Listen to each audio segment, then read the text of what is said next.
Top 150 find the error की इस video में आपका स्वागत है। देखिए ये वीडियो नंबर चौथा है। ऑलरेडी 3 वीडियो अपलोड कर दिया गया है। चलिए शुरू करते हैं आज की इस वीडियो को। यहाँ पर हम क्वेश्चन पढ़ने के बाद थोड़ा समय आपको देंगे ताकि आप भी एरर फाइंड कर सकें। चलिए पहला क्वेश्चन यहाँ पर आपके सामने है।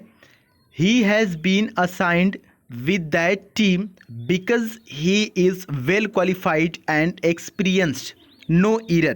अब देखिए यहाँ पर आपको ये पता लगाना है कि किस पार्ट में गलती है। आप क्वेश्चन देख सकते हैं और थोड़ा समय आपको मिल जाए यहाँ पर आपके हिसाब से किस पार्ट में गलती होनी चाहिए। जी हाँ, यदि आप सोच रहे हैं पार्ट नंबर बी तो बिल्कुल सही सोच रहे हैं।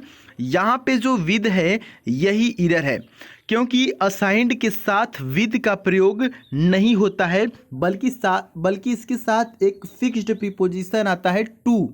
ठीक है, फिक्स्ड प्रीपोजिशन की प्लेलिस्ट भी बनी हुई है, उसकी वीडियो भी अपलोड है, वहाँ से आप देख सकते हैं। असाइंड के साथ टू आता है और असाइंड का मतलब होता है सौंपना, कोई भी चीज़, कोई भी कार्य, कोई भी असाइनमेंट किसी को सौंपना। ठीक है, चलिए यहाँ पे बी पार्ट में एरर समझ में आया। असाइंड के साथ टू लगता है, यदि आप लिखना चाहें तो लिख सकते हैं। अगला क्वेश्चन है the manager has confidence in the engineer ability to design the new software. यहाँ पे देखिए किस पार्ट में एरर है। इस क्वेश्चन में भी पार्ट बी में ही एरर है। अब पार्ट बी में क्या एरर है यहाँ पे देखिएगा। चूँकि आप देख सकते हैं कि यहाँ पे कह रहा है कि the manager has confidence in the engineer.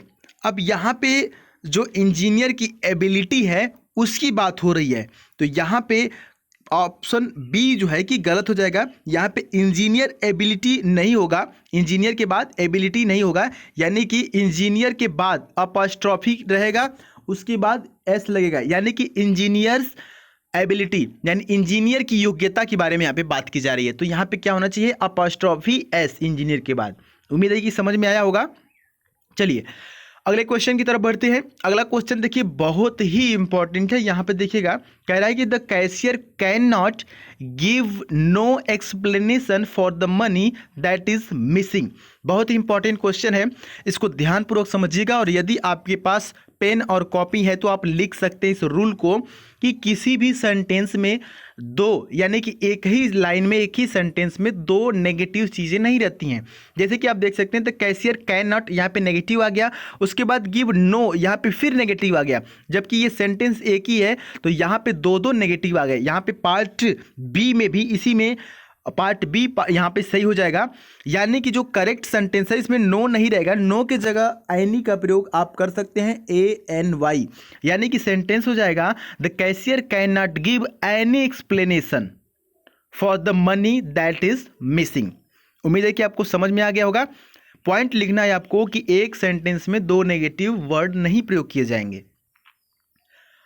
अगला जो क्वेश्चन है वो आपके सामने है कि the company has announced a bonus for all employee who achieve their sales targets. अब ये काफ़ी इंपॉर्टेंट क्वेश्चन है, बिल्कुल आराम से यहाँ पे सोचिए कि किस पार्ट में एरर हो सकता है आपके अनुसार। जी हाँ, यहाँ पे पार्ट नंबर सी में एरर होगा। और क्या होगा, बहुत ही इजी क्वेश्चन है ये।